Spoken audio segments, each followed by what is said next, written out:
ഈ ഡിപ്രഷനിൽ ആയിരിക്കുന്ന വ്യക്തികൾക്ക് ജീവിതത്തോട് ഒരു മടുപ്പ് തോന്നാറുണ്ട്. ഞാൻ എന്തിനാണ് ഇങ്ങനെ ജീവിക്കുന്നത്, ജീവിച്ചിട്ട് എന്ത് കാര്യം, ഇങ്ങനെയൊക്കെയുള്ള ചിന്തകളും ഒരു സൂയിസൈഡൽ തോട്ട്സൊക്കെ അവരെ അലട്ടാറുണ്ട്. അവരൊരു കംപ്ലീറ്റ് ഹോപ്പ്ലെസ് ഹെൽപ്ലെസ് അവസ്ഥയിലാണ്. ഇത്രയും നാളത്തെ ഒരു പ്രവർത്തന അനുഭവത്തിൽ സൂയിസൈഡ് അറ്റംപ്റ്റ് ചെയ്തിട്ടുള്ളവരെയും അതുപോലെ സൂയിസൈഡ് ചെയ്തിട്ടുള്ള ആൾക്കാരുടെ കുടുംബാംഗങ്ങൾക്കും കൗൺസിലിംഗ് ഹെൽപ്പ് കൊടുക്കാൻ പറ്റിയിട്ടുണ്ട്.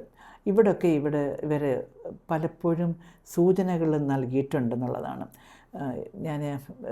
ഞാനിപ്പോൾ ഉണ്ടാവില്ല, ഞാൻ ആ സമയത്ത് കാണില്ലായിരിക്കാം, എനിക്ക് ജീവിക്കണം താല്പര്യമില്ല, ഇങ്ങനെ എന്തെങ്കിലുമൊക്കെ സൂചനകൾ നമ്മളുടെ പ്രിയപ്പെട്ടവർ തരികയാണെന്നുണ്ടെങ്കിൽ നമ്മളതിനെ അവഗണിക്കരുത്.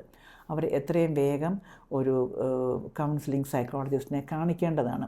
അവരെല്ലാവരിൽ നിന്ന് ഉൾവലിഞ്ഞിരിക്കുന്നു, അവർ ആരോടും അധികം സംസാരിക്കുന്നില്ല, പുറത്തോട്ടൊന്നും ഇറങ്ങി നേരത്തെ ചെയ്തുകൊണ്ടിരുന്ന കാര്യങ്ങൾ പോലും ചെയ്യാൻ താല്പര്യം കാണിക്കുന്നില്ല, കുളിക്കുക, ഡ്രസ്സ് ചെയ്യുക, ഇങ്ങനെ ആഹാരം കഴിക്കുക, ഒന്നിലും താല്പര്യം കാണിക്കുന്നില്ല എന്നൊക്കെ കാണുമ്പോൾ ഓർക്കുക അവർക്ക് ഒരു വിഷാദ രോഗാവസ്ഥയിലേക്ക് അവർ കടക്കുന്നുണ്ടെന്നുള്ളത്.